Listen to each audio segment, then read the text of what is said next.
Some families were finally allowed to return to their homes today. Some found just a pile of ashes. Others found their homes were spared. News Channel 5's Chris Conti is in Sevier County with the very latest. Chris, it must have been a really hard day for those going back home.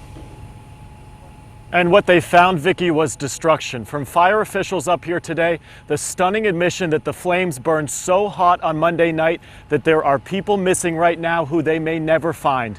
And for those who did survive, the realization that this place may never be the same.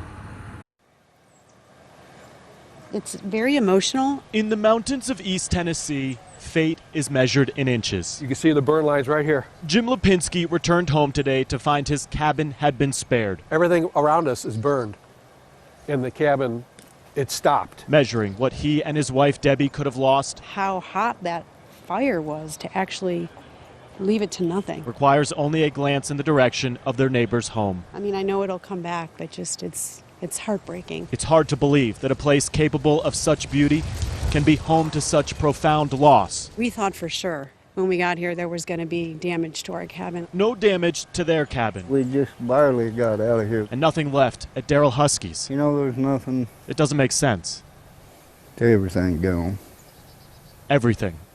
The fire stole every piece of this home he built by hand. Then you get to thinking about the things you lost, and 17,000 acres scorched, 10 lives taken. We're looking for any hot spots. And the fight to save what's left here is far from over. We depend on these guys to come up here. We are thankful. Yeah, it'll work. Aaron Kinney and the Brentwood Fire Department were perched high above Gatlinburg this afternoon. It's rocks. I bet you the rocks are just holding that heat. Protecting the few homes still standing. This hillside will light up again, and that's just not, that's why we're here. We're trying to prevent that from happening. it is staying home. It just ain't.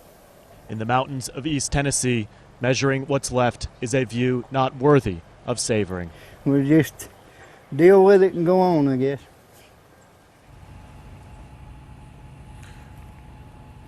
The good news for residents up here in Gatlinburg is that they will be allowed back into their homes to assess the damage starting at 10 a.m. tomorrow morning. And late word from Governor Haslam's office is that he has issued an executive order to suspend some laws to help the victims of this disaster up here. We are live in the Great Smoky Mountains National Park this evening. Chris Conti, News Channel 5.